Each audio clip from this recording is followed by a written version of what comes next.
امن خلق السماوات والارض، امن یا کون ہے وہ، خلق جس نے پیدا کیا، السماواتی آسمانوں کو، والارض اور زمین کو، وانزل اور اس نے اتارا، لکم تمہارے لیے، من السماء آسمان سے، ماء پانی یعنی بارش، اور لکم سے مراد تمہاری خاطر، فانبتنا پھر اگائے ہم نے، بھی ساتھ اس پانی کے، حدائق باغات، ذات بہجت بارونق، ما کان لکم نہ تھا تمہارے لیے یعنی تمہارے بس میں، ان تنبتوا شجرہا کہ تم اگا سکو اس کے درخت کو، یعنی ان باغوں کے درخت، اِلٰہ کیا کوئی الہ ہے، مع اللہ اللہ کے ساتھ، بل ہم بلکہ وہ، قوم ایک قوم ہے، یا لوگ ہیں، یعدلون جو انحراف کرتے ہیں یا برابر قرار دیتے ہیں۔ یہاں سوالیہ انداز میں توحید کی بات ذہنوں میں راسخ کی جا رہی ہے کہ لوگوں سوچو تو صحیح، غور تو کرو کہ وہ کون ہے جس نے یہ آسمان و زمین پیدا کیے۔ کیا کوئی تمہارے شریک، کوئی بت، کوئی اصنام اس قابل ہیں کہ جو اتنی بڑی کاریگری کر سکیں، ایسی بہترین تخلیق کر سکیں؟ پہلے آسمانوں کا ذکر کیا گیا، بلند چیز کا، پھر زمین کا ذکر کیا گیا، پھر بارش کا ذکر کیا گیا اور اسے آسمان سے آنے والی چیز قرار دیا گیا، پھر زمین کی نباتات کا ذکر کیا گیا، اور یہاں آپ دیکھ رہے ہیں کہ پہلے غائب کا صیغہ ہے اور پھر انبتنا، غائب سے حاضر کی طرف ہو گئی بات، یعنی متکلم کا صیغہ استعمال کیا گیا ہے۔ تو یہ تاکید کے لیے ہے کہ یہ کام صرف اللہ ہی کا ہے۔ پہلے تو سوال کیا گیا کہ کون ہے وہ، اور پھر جواب دیتے ہوئے کیا فرمایا، وہ ہم ہی ہیں کہ جس نے یہ بارونق باغات اگائے ہیں۔ حدائق اس کا واحد حدیقہ ہے۔ حدیقہ کا لفظ حا دال قاف سے ہے۔ حدیقہ اس باغ کو کہتے ہیں جس کے چاروں طرف باؤنڈری وال ہو۔ تو اس سے مراد خاص باغات ہیں، کیونکہ ہر باغ کے ارد گرد باؤنڈری نہیں ہوتی۔ عام طور پر جو پبلک پلیسز ہوتی ہیں وہ ایسی نہیں ہوتی۔ اس سے مراد ذاتی باغات، قیمتی باغات، محفوظ باغات، جن کو مختلف جانوروں یا لوگوں کے طرف سے پہنچنے والے نقصان سے محفوظ کرنے کے لیے چاروں طرف سے دیوار ڈال دی گئی ہو۔ ایسے باغات انسانوں کو زیادہ عزیز اور پیارے ہوتے ہیں کیونکہ وہ ان کے لیے ایک مال و دولت کی حیثیت رکھتے ہیں۔ کہا گیا کہ جس مال سے، جس زمین سے، جن باغوں سے تمہیں محبت ہے، کبھی سوچو تو صحیح کہ یہ تمہیں دیے کس نے ہیں، اور ان باغوں کے اندر کس قدر رونق ہے، کس قدر خوشنمائی ہے، تازگی ہے۔ تم تو اس قابل نہ تھے کہ ایک درخت بھی اگا سکتے۔ ما کان لکم ان تنبتوا شجرہا، اگر اللہ نہ اگائے، اللہ زمین کے اندر ایسی طاقت نہ رکھے یا پورے ماحول سے ایسے اسباب فراہم نہ کرے جو ایک درخت کو اگنے کے لیے چاہیے، تو انسان اس ماحول کو فراہم کر ہی نہیں سکتا۔ ما کان لکم ان تنبتوا شجرہا، یعنی تم اس پہ قادر نہیں ہو۔ سوچو، جب آسمان اللہ نے پیدا کیے، زمین اس نے بنائی، بارش اس نے برسائی، باغ اس نے لگائے، درخت اس نے اگائے، تو پھر کوئی اور الہ کیسے ہو سکتا ہے؟ اِلٰہ مع اللہ، کیا پھر بھی اللہ کے ساتھ کسی اور کو الہ قرار دیتے ہو؟ بل ہم قوم یعدلون، بلکہ وہ لوگ حق سے انحراف کرنے والے ہیں، یعنی حق کو جان کر، پہچان کر، سمجھ کر پھر اس سے منہ موڑ رہے ہیں۔ یعدلون کا لفظ جو ہے اس کا مصدر یا تو عدل ہوگا یا عدول ہوگا۔ اگر عدل مصدر ہو تو معنی ہوتا ہے برابر کرنا، عدل برابری کے لیے آتا ہے، تو مراد کیا ہوگا کہ پھر بھی یہ اللہ کے ساتھ دوسروں کو برابر ٹھہراتے ہیں، یعنی شرک کرتے ہیں۔ اور اگر عدول ہو تو مراد اس سے کیا ہوگی کہ یہ سب کچھ جاننے کے بعد یہ حکم عدولی کرتے ہیں اور توحید کو ماننے کی بجائے، اللہ کی وحدانیت پر یقین رکھنے کی بجائے اس سے انحراف کرتے ہیں۔ اس مضمون کو قرآن پاک کی دیگر صورتوں میں بھی بیان کیا گیا ہے. مثلا سورۃ النحل آیت 17 افمن یخلق کمن لا یخلق افلا تذکرون، کیا وہ جو پیدا کرتا ہے اس کی طرح ہو سکتا ہے جو پیدا نہیں کر سکتا؟ افلا تذکرون، کیا پھر تم سبق حاصل نہیں کرو گے، نصیحت نہیں پکڑو گے کہ خالق اور غیر خالق ایک جیسے نہیں ہو سکتے، تو تم نے غیر خالق کو الہ کیسے مان لیا؟ اور بات یہ ہے کہ دل ان کے بھی مانتے تھے اور اقرار بھی کرتے تھے. وَلَئِن سَأَلْتَهُم مَّنْ خَلَقَهُمْ لَيَقُولُنَّ اللَّهُ، اگر تم ان سے پوچھو انہیں کس نے پیدا کیا تو ضرور کہیں گے کہ اللہ نے. الزخرف 87. العنکبوت 63 میں فرمایا وَلَئِن سَأَلْتَهُم مَّن نَّزَّلَ مِنَ السَّمَاءِ مَاءً فَأَحْيَا بِهِ الْأَرْضَ مِن بَعْدِ مَوْتِهَا لَيَقُولُنَّ اللَّهُ، اگر تم ان سے پوچھو کہ آسمان سے پانی کس نے اتارا، پھر اس کے ذریعے زمین کو کس نے زندہ کیا اس کی موت کے بعد، تو ضرور کہیں گے کہ اللہ نے. یعنی یہ ان کی فطرت کی آواز ہے، لیکن جب عمل کی باری آتی ہے تو سب کچھ بھول جاتے ہیں، یعنی ان کے اپنے اندر تضادات پائے جاتے ہیں. امن جعل الارض قرارا، یا کون ہے وہ جس نے بنایا زمین کو قرار. قرار کا معنی ٹھہرنے کی جگہ یا ٹھہرنا، یعنی رہنے کے قابل. وجعل خلالها انہارا، اور بنائے اس کے بیچ میں سے دریا یا نہریں.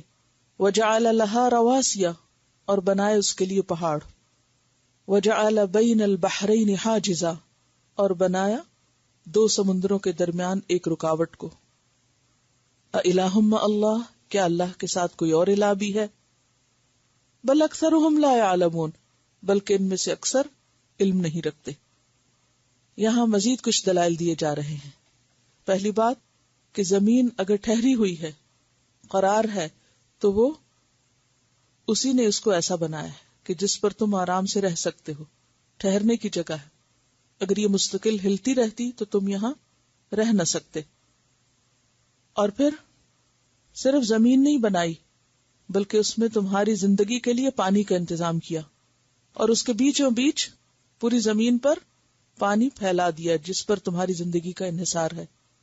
خلالہا، خلال یعنی اس کے درمیان، درمیان سے مراد یہ کہ خشکی کے بیچوں بیچ دریا اور نہریں رواں ہیں.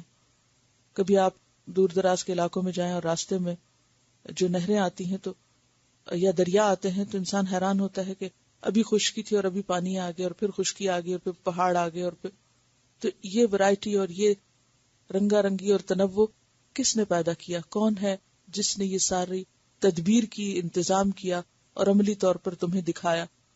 کیا تمہاری آنکھیں یہ سب نشانیاں دیکھتی نہیں؟ اور پھر یہ کہ اس میں پہاڑ بنائے. رواسی، راسیت ان کی جمع ہے، اور پیچھے پڑ چکے ہیں کہ رے سین واو اس کا مادہ ہے. رسوب مراد ہے جمع ہوا ہونا، اور پہاڑوں کے لیے لفظ استعمال ہوا یہاں کیونکہ پہاڑ جو ہیں وہ ثابت بھی ہیں اور ان کے اندر ایک استواری بھی ہے، اس لیے ان کے لیے رواسی کا لفظ ہے. وجعل بین البحرین حاجزا، اور دو سمندروں کے درمیان ایسی رکاوٹ ڈال دی کہ وہ ایک دوسرے میں خلط ملط نہیں ہوتے، جیسا کہ آپ سورۃ الفرقان میں پڑھ چکے ہیں. وَهُوَ الَّذِي مَرَجَ الْبَحْرَيْنِ هَذَا عَذْبٌ فُرَاتٌ وَهَذَا مِلْحٌ أُجَاجٌ وَجَعَلَ بَيْنَهُمَا بَرْزَخًا وَحِجْرًا مَحْجُورًا. سورۃ الرحمن میں بھی آتا ہے مَرَجَ الْبَحْرَيْنِ يَلْتَقِيَانِ بَيْنَهُمَا بَرْزَخٌ لَا يَبْغِيَانِ. تو بہرحال وہ اللہ ہی کی ذات ہے جس نے زمین کو رہنے کے لیے ایک بہترین جگہ بنائی، اور پھر اس کے اندر طرح طرح کی نشانیاں انسان کے لیے رکھی، انسان کی تمام ضروریات پوری کی. تو جو انسان کی مادی ضروریات پوری کرتا ہے وہ انسان کی جذباتی اور روحانی اور دیگر ضروریات بھی پوری کرتا ہے. اس لیے فرمایا اگر رزق دینے والا اور کھلانے والا وہ ہے تم کو، تو پھر تمہاری دعائیں کون سنتا ہے؟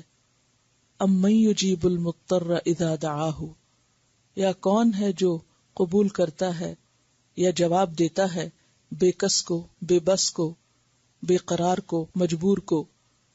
اذا دعاہ، جب وہ اسے پکارتا ہے، یعنی بے قرار کی دعائیں کون سنتا ہے. ویکشف السوء، اور دکھ کون دور کرتا ہے. یکشف دور کر دیتا ہے، السوء دکھ، تکلیف. اور سو ہر اس تکلیف کو کہتے ہیں جو انسان کے جان مال جسم کو پہنچے، یعنی ہر ناپسندیدہ چیز۔ وَيَجْعَلَكُمْ خُلَفَاءَ الْأَرْضِ، اور اس نے بنایا تم کو زمین کے وارث، خلیفہ۔ أَإِلَٰهٌ مَّعَ اللَّهِ، کیا اللہ کے ساتھ کوئی اور الہ بھی ہے؟ قَلِيلًا مَا تَذَكَّرُونَ، کتنا کم تم نصیحت پکڑتے ہو۔ تو یہاں خاص طور پر بے قرار کی دعا سننے والا اللہ ہے، اس کی طرف اشارہ کیا گیا ہے۔ یہاں مستر کا لفظ استعمال ہوا ہے جس کا روٹ ہے ضاد را را، ضرر، ضرر کہتے ہیں نقصان کو، اور مستر وہ جسے کوئی نقصان پہنچا ہو اور اس نقصان اور تکلیف کی وجہ سے وہ بے چین ہو گیا ہو۔ اور خاص طور پر مستر کا لفظ اس شخص کے لیے استعمال ہوتا ہے جو دنیا کے سب سہاروں سے مایوس ہو کر، سب سے کٹ کر خالصتاً اللہ ہی کو فریاد رس سمجھے، جو کسی بھی اور کے اوپر اعتماد اور بھروسہ کرنے کی بجائے سب سے کٹ کر صرف اس کا ہو جائے۔ مستر، امن یجیب المستر اذا دعاہ، ایسا بے قرار جو سب سے امیدیں چھوڑ کر صرف اس پر امید رکھتا ہے، اس کی دعا کون سنتا ہے؟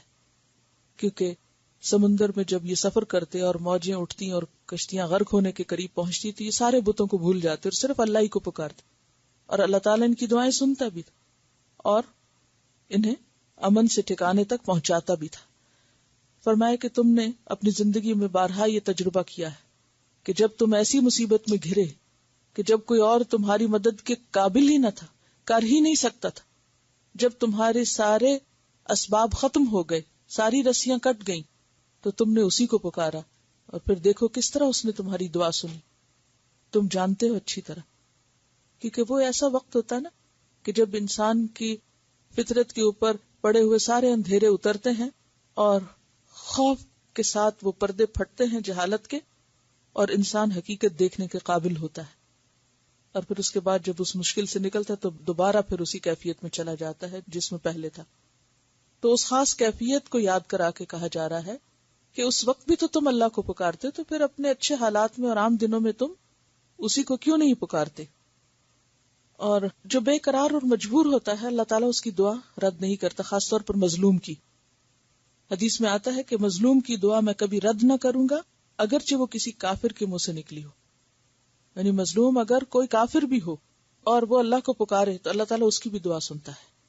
اور ایسے موقع پر ایک خاص دعا کرنے کے لیے کہا گیا ہے، اللہم رحمتک ارجو، یعنی جب انسان دکھی ہو، بے قرار ہو، غمگین ہو تو کیا پڑھے؟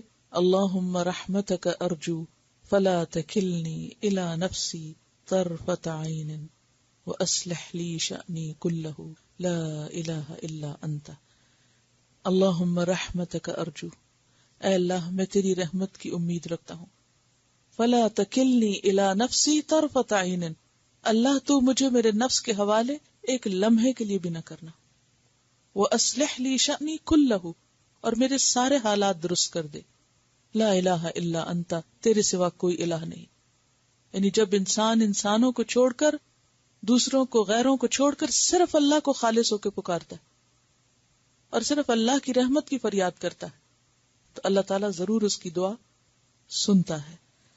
اور پھر خاص طور پر یہ جو بات کہی گی نا کہ مجھے میرے نفس کے حوالے ایک لمحے کے لیے نہ کر، تو بات یہ ہے کہ جب انسان دکھی ہوتا ہے، تکلیف میں ہوتا ہے، بے قرار ہوتا ہے، تو اس وقت انسان کمزور ہو جاتا ہے، اور سب سے پہلے تو اس کے اپنے نفس کا غلبہ اس پہ ہوتا ہے، اور انسان کا نفس کیا کرتا ہے؟ ان النفس لامارۃ بالسوء، اس کو برے کام کرنے کا حکم دیتا ہے۔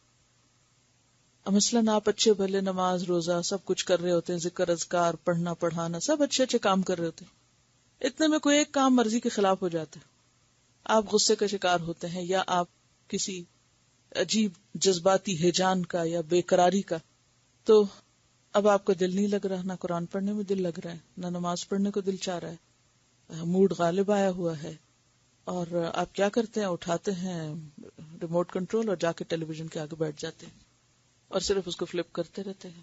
کیا ہے بھائی؟ دل بہلا رہے ہیں، دل بہلا رہے ہیں، یعنی اپنے اندر کی ایک سرکشی، اور اس کا علاج کہاں ڈھونڈ رہے ہوتے ہیں؟ اللہ کی نافرمانی میں، اکثر ایسے ہوتا ہے کہ جب انسان کے اوپر زیادہ سخت حالات آتے تو انسان بجائے اس کے کہ اللہ کی طرف رجوع کرے، اپنے نفس کے ہاتھوں مجبور ہو کر اللہ سے دور ہو جاتا ہے. اور وہ موقع ہوتا ہے جب شیطان انسان کو اچک لیتا ہے اور اپنے رستے پہ لے چلتا ہے. وہ کہتا ہے دیکھا اللہ نے کیا کیا تمہارے لیے، اور تم تو کچھ کر ہی نہیں سکتی، یہ تمہارا سب پڑھنا پڑھانا بیکار ہے، کوئی فائدہ نہیں، اتنا کچھ پڑھ کے بھی تم کو کچھ حاصل نہیں ہوا. تو ایسے لمحے کے لیے کیا کہا؟ ایسی دعا مانگو کہ اللہ تیری رحمت کا فریادی ہوں، تم مجھے میرے نفس کے حوالے نہ کرنا، ایک لمحے کے لیے بھی نہ کرنا. کیونکہ ہوتا کیا ہے، جیسے امام عبد القادر جیلانی کا ایک قول ہے کہ تو نفس کا پیچھا کر رہا ہے، تو نفس کے پیچھے چلنے پہ تلا ہوا ہے، اور نفس تجھے برباد کرنے پہ تلا ہوا ہے. یعنی جب انسان اندھا دھند اپنے دل کی بات مانتا ہے تو پھر کیا ہوتا ہے، انسان کی اپنی ہی تباہی سامنے آتی ہے. آپ دیکھیں نا کہ جب کوئی شخص انتہائی غصے میں ہوتا ہے یا غم میں ہوتا ہے یا اس کی کوئی مرضی کے خلاف چیز ہوتی ہے، اگر آپ اس کو سمجھائیں تو وہ کیا کرتا ہے آگے سے؟ اگر آپ اس کو قرآن کی آیت بتائیں تو وہ کیا کرے گا؟ کوئی حدیث سنائے تو کیا کرے گا؟ کوئی دعا پڑھنے کو کہے وہ کیا کرے گا؟ اچھا بھلا ایماندار باعمل انسان اس وقت بہک جاتا ہے. وہی سخت امتحان کا وقت ہوتا ہے. تو ایسے موقعوں کے لیے کیا کہا گیا؟ ایسی بے قراری میں، یہ بے قراری کی جو کیفیت ہے نا، یہ ایسی کیفیت ہے کہ جس میں انسان اتنا ریسٹ لیس ہوتا ہے، ایسا بے قرار ہوتا ہے، ایسا مجبور ہوتا ہے کہ کہیں اس کو چین نہیں آتا، کہیں اس کا دل نہیں لگتا، کچھ کرنے کے خود کو قابل نہیں پاتا، جیسے اپنے آپ سے بھی انسان بیزار ہو جاتا ہے. میرا خیال ہے کہ ہر ایک کو کبھی نہ کبھی ایسی کیفیت سے واسطہ پڑا ہی ہوگا کہ جب انسان اپنے آپ سے بیزار ہو جاتا ہے. آپ ایک چیز ٹرائی کرتے ہیں، دوسری تیسری چوتھی، ایسا لگتا ہے کچھ بھی ورک آؤٹ نہیں کر رہا. تو ایسے میں پھر کیا ہوتا ہے؟ وہی ایک ہستی جب آپ کو سب غیر اللہ سے مایوسی ہو جائے. عام طور پہ کیا ہوتا ہے، تھوڑی بہت پریشانی ہو تو کچھ لوگ کھانے پینے کی طرف دوڑو، وہ کھانا شروع کر دیتے ہیں، کچھ لوگ کچھ اور شروع یعنی کہ مختلف طرح کے حربے آزماتے ہیں. لیکن کوئی ایسا وقت ہوتا ہے جب نہ کھانا پینا اور نہ سیر و تفریح اور نہ میوزک اور نہ دوست اور نہ کچھ بھی اچھا نہیں لگتا ہوتا نا. یہ کیا ہوا؟ یہ جو غیر اللہ کے سہارے لیتے رہتے ہیں نا وقتاً فوقتاً پریشانیوں کے علاج کے لیے، وہ سارے کٹ جاتے، ختم ہو جاتے. ایسے میں اگر کوئی واقعی خالص ہو کر اللہ کو پکارے تو اللہ ضرور سنتا ہے. اور پھر یہ کہ اس وقت اللہ کو پکارنا اتنا ہی مشکل بھی ہوتا ہے. تو ایسے کہ جیسے ڈیسپریٹ ہو کے کوئی اللہ کی طرف پلٹتا ہے، اللہ تعالیٰ فرماتے ہیں کہ تمہیں مایوس تو نہیں کبھی کیا، تم پلٹو تو صحیح. اور اس اپنے آپ کو ہی پلٹانے کے لیے ایسا جیسے کوئی تھرو کرنا پڑتا ہے، دھکا دینا پڑتا ہے کہ ہاں پلٹو. اور جو پلٹ جاتا ہے پھر اللہ اس کو تھام لیتا ہے، اللہ اس کو مایوس نہیں کرتا، گرنے سے بچا لیتا ہے. امن یجیب المضطر اذا دعاہ، ہے پھر کوئی اور؟ کوئی بھی تو نہیں. تجربہ کر کے دیکھتے کوئی نہیں ہوتا، اور کوئی نہیں بہلا سکتا تمہیں. وہ وہی ہے جو تمہیں اس وقت بھی تھامتا ہے. اور واقعی انسان جب پھر اس کی طرف پلٹتا ہے تو دل کو قرار آ جاتا ہے، چین آ جاتا ہے. الا بذکر اللہ تطمئن القلوب، اس وقت دلوں کی غذا اور علاج اللہ کا ذکر ہی ہوتا ہے. اس کو نہیں بھولنا چاہیے کسی بھی لمحے، ورنہ دنیا میں تو امتحان ہے، ہر وقت کچھ نہ کچھ ہوتا ہی رہے گا، ہر روز ایک نیا ٹیسٹ ہے. وَيَكْشِفُ السُّوءَ، اور وہ دور کر دیتا ہے دکھ اور تکلیفوں کو. وَيَجْعَلَكُمْ خُلَفَاءَ الْأَرْضِ، اور بناتا ہے تم کو زمین کا خلیفہ، یعنی تمہیں زمین میں مزید جینے کا اور دنیا سے فائدہ اٹھانے کا موقع بھی دیتا ہے. ورنہ کیا ہوتا ہے جب مایوسی حد سے بڑھتی تو بسا اوقات انسان کیا سوچنے لگتا؟ خودکشی، سوئسائڈ. بہت سے لوگوں کو آپ نے سنا ہوگا اچھے بھلے سمجھدار، اور کیا باتیں کرنے لگتے، دل چاہتا ہے خود کو ختم کر دے. لیکن اللہ انسان کو تکلیفوں سے نکال کر زمین پہ رہنے کا موقع دیتا ہے، فائدہ اٹھانے کا. الہم اللہ، پھر بھی نہیں اللہ کو پہچانتے. جو ڈپریشن سے تمہیں نکالتا ہے تم اس کو نہیں پہچانتے. کون ہے جو تمہیں اس وقت مدد دیتا ہے؟ کیا اس کے علاوہ کوئی اور الہ ہے؟ قلیلا ما تذکرون، کتنا کم تم سبق حاصل کرتے ہو، کتنا تھوڑا سمجھتے ہو، کتنی تھوڑی نصیحت قبول کرتے ہو. کیونکہ جب بھی ایسی کوئی کیفیت ہوتی ہے تو سارے سبق بھول جاتے ہو، عقل بھی ہاتھ سے جاتی ہے اور ساری سمجھ بوجھ اور حکمت وزڈم ہر چیز پار لگ جاتی ہے. امن یہدیکم فی ظلمات البر والبحر، امن یا کون ہے، یہدیکم جو دکھاتا ہے تم کو، راہ دکھاتا ہے تم کو، فی ظلمات البر والبحر، خشکی اور سمندر کے اندھیروں میں کون راستہ دکھاتا ہے. وَمَن يُرْسِلُ الرِّيَاحَ بُشْرًا بَيْنَ يَدَيْ رَحْمَتِهِ، اور کون بھیجتا ہے ہواؤں کو، بشرن خوشخبری دینے والیاں، بین یدئی پہلے، رحمتی ہی اس کی رحمت یعنی بارش کے، بارش سے پہلے ہواؤں کو کون بھیجتا ہے، ان ہواؤں کی آمد سے پتہ چلتا ہے کہ بارش آنے والی ہے. الہ مع اللہ، کیا اللہ کے ساتھ کوئی اور الہ بھی ہے؟ یہاں دو باتیں کی گئی. ایک تو یہ کہ راتوں کو اندھیرے میں اللہ نے بندوں کو سفر کرنے کے لیے مختلف سمتیں معلوم کرنے کے لیے انتظام فرمائے، جیسے سورۃ النحل 16 میں آتا ہے وعلامات وبالنجم هم يهتدون، اور بہت سی علامتیں بنائی اور ستاروں کے ساتھ وہ راہ پاتے ہیں. یعنی ستاروں کو اس نے بنایا تاکہ تمہیں اپنی منزل کا پتہ چلے. سورۃ انعام 97 میں بھی فرمایا وَهُوَ الَّذِي جَعَلَ لَكُمُ النُّجُومَ لِتَهْتَدُوا بِهَا فِي ظُلُمَاتِ الْبَرِّ وَالْبَحْرِ، وہ اللہ ہی ہے جس نے تمہارے لیے ستارے بنائے تاکہ تم خشکی اور سمندر کے اندھیروں میں راہ پا سکو. تو یہ اللہ ہی کی ذات ہے جو راتوں کو اندھیرے میں راہ دکھاتا ہے. اور پھر وَمَن يُرْسِلُ الرِّيَاحَ بُشْرًا بَيْنَ يَدَيْ رَحْمَتِهِ، اور بارش سے پہلے ٹھنڈی ہوائیں بھیجتا ہے. اب دیکھیں کہ پیچھے مستر کی بات ہوئی، یہاں اندھیروں کی بات ہوئی، اور انڈائریکٹلی گرمی اور گھبرا دینے والے موسم کی بات ہوئی کہ اس وقت بھی کوئی نہ کوئی وے آؤٹ ہوتا ہے. جیسے رات کے اندھیرے ہوتے ہیں نا تو انسان کو کیسے لگتا ہے کوئی راستہ نہیں پتا چلتا، تو اس میں ٹمٹماتے ستارے جو ہیں وہ منزل کا پتہ دیتے ہیں کہ کدھر کو جانا ہے. اگرچہ دن جیسے سورج کی روشنی نہیں ہوتی لیکن پھر بھی ہوپ موجود ہے. اسی طرح بارش کب آتی ہے؟ آپ نے دیکھا ہوگا کہ جب خوب گرمی ہو جاتی ہے اور ایک گھبراہٹ سی شروع ہو جاتی ہے تو پھر ہم کیا کہنے لگتے ہیں، اب بارش ہوگی. ہمیں اندازہ ہوتا ہے کہ جب ایکسٹریم پہ ویدر چلا جاتا ہے تو پھر ہوائیں چلنے لگتی ہیں. جو ہی ہوا چلنے لگتی ہے تو ہم پریڈکٹ کرنے لگتے ہیں بارش آنے والی. تو کائنات کے مشاہدے سے سبق سیکھو. تم دیکھتے نہیں ہو کہ جب اندھیروں پہ اندھیرے ہو جاتے ہیں تو بھی اللہ رستے دکھاتا ہے، اور جب حالات انتہائی تکلیف دہ ہو جاتے ہیں تو اللہ کہیں نہ کہیں سے ٹھنڈی ہوا بھیج دیتا ہے اور خوشخبری دے دیتا ہے، کوئی گڈ نیوز مل جاتی ہے. یہ سب ہمارے لیے سبق ہے. اور یہ سب کرنے والا کون ہے؟ اور اندھیرے بھی ہمیشہ نہیں رہتے، اور حالات کی گرمی سردی بھی ایک جیسی نہیں رہتی. یہ موسم بھی تبدیل ہوتے رہتے ہیں، اور دن رات کو بھی اللہ بدلتا رہتا ہے. یقلب اللہ اللیل والنہار. لیکن مشکلات میں وہ ساتھ نہیں چھوڑتا، مشکلات میں بھی وہ راستہ دکھاتا ہے. ہر مشکل کا سولوشن موجود ہے، بس خود کو تھام کے رکھو، صبر کرو.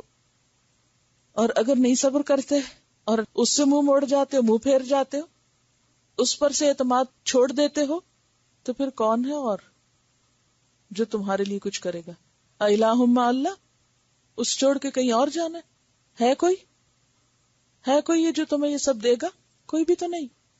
تعالی اللہ عما یشرکون، بہت بلند ہے اللہ ان سب چیزوں سے جنہیں وہ شریک ٹھہراتے ہیں. امن یبدأ الخلق، یا وہ کون ہے جو ابتدا کرتا ہے خلق کی، تخلیق کی، یعنی ابتدائی تخلیق کس نے کی. ثم یعیدہ، پھر وہ لوٹاتا ہے اس کو یا لوٹائے گا اس کو. ومن یرزقکم من السماء، اور کون رزق دیتا ہے تم کو آسمان سے، والارض، اور زمین سے. االہ مع اللہ، کیا اللہ کے ساتھ کوئی اور الہ بھی ہے؟ قل ہاتوا برہانکم، کہہ دیجئے لاؤ اپنی دلیل اگر کوئی ہے تو، ان کنتم صادقین، اگر تم سچے ہو۔ اب یہ اتنی حیرت انگیز بات ہے کہ خلق کی ابتدا اس نے کی۔ آج تک دنیا کی کسی لیبارٹری میں روح پیدا نہیں کی جا سکی، کوئی کسی چیز میں جان نہیں ڈال سکا۔ اب انسان جس مادے سے بنا ہے، ایک سیل کو بھی کوئی ایکٹیویٹ نہیں کر سکا۔ ڈی این اے میں کوئی یہ طاقت پیدا نہیں کر سکتا کہ وہ بڑھ کر انسان بنا سکے۔ کوئی انسان اس قابل نہیں۔ ابتدا کس نے کی؟ اوریجن کہاں سے؟ لائف کی اوریجن کہاں سے؟ کون دیتا ہے؟ ماں کے پیٹ میں روح کون ڈالتا ہے؟ ابتدائی انسان کو کس نے بنایا؟ انسانوں کا آغاز کہاں سے ہوا؟ اگر اللہ کے سوا کوئی اور ہے تو پھر ساری مخلوق میں سے انسان ہی زیادہ عقل مند ہے۔ انسانوں کو چاہیے تھا کہ انسانوں کے علاوہ کچھ اور مخلوق بھی بنا لیتے، نہیں بنا سکے۔ تو تخلیق کی ابتدا اسی نے کی، اور جو ابتدا کرتا ہے وہ اعادہ بھی کر سکتا ہے، وہ ریپیٹ بھی کر سکتا ہے۔ انہ هو یبدئ و یعید، البروج 13۔ الروم 27 میں فرمایا وَهُوَ الَّذِي يَبْدَأُ الْخَلْقَ ثُمَّ يُعِيدُهُ وَهُوَ أَهْوَنُ عَلَيْهِ، اس نے ابتدا کی، وہی اعادہ کرے گا، اور اس پر زیادہ آسان ہے۔ دوسری دفعہ پیدا کرنا تو اور بھی آسان ہے۔ یعنی کوئی انسان آج تک مادہ حیات پیدا نہیں کر سکا، اور پھر اپنی پیدا کی ہوئی مخلوق کی مختلف ضروریات اور مختلف طرح کے رزق دینا، یہ بھی اسی کا کام ہے۔ اب دیکھیں کہ انسانوں میں سے بھی ہر ایک کا ٹیسٹ فرق ہوتا ہے، کسی کو ایک چیز زیادہ پسند ہے، کسی کو دوسری، حتیٰ کہ جو اسٹیپل فوڈ ہے وہ مختلف علاقوں میں مختلف، اس میں بھی ٹیسٹ فرق۔ جو لوگ چاول کھاتے ہیں ان کو اگر آپ کچھ اور دیں تو ان کے لیے مشکل ہو جائے گی زندگی۔ اسی طرح ہر قوم کی مختلف عادات ہیں، خود انسانوں کے اندر اتنی ورائٹی۔ پھر انسانوں کے بعد آپ دیکھیے ہر جانور مختلف طرح کی چیز کھاتا ہے، کوئی ویجیٹیرین ہے اور کوئی شکار کر کے کھاتے ہیں، کوئی کسی چیز پہ زندہ ہے، کوئی کسی چیز پہ زندہ ہے۔ اتنی ورائٹی کے ساتھ اتنی مخلوق کو کھلانا، جو ایک دو نہیں لاکھوں کی تعداد میں، اور پھر لاکھوں قسمیں ہیں مخلوق کی، انسان تو اس کی تدبیر بھی نہیں کر سکتا، پلاننگ بھی نہیں کر سکتا، کہاں یہ کہ سب کو کھلائے ہر روز۔ تو یہ اتنا بڑا انتظام کس کا ہے؟ انسانوں کو تو اگر روٹین سے ہٹ کر تھوڑا سا بھی کوئی انتظام کرنا پڑے تو ان کے لیے مشکل ہو جاتی ہے۔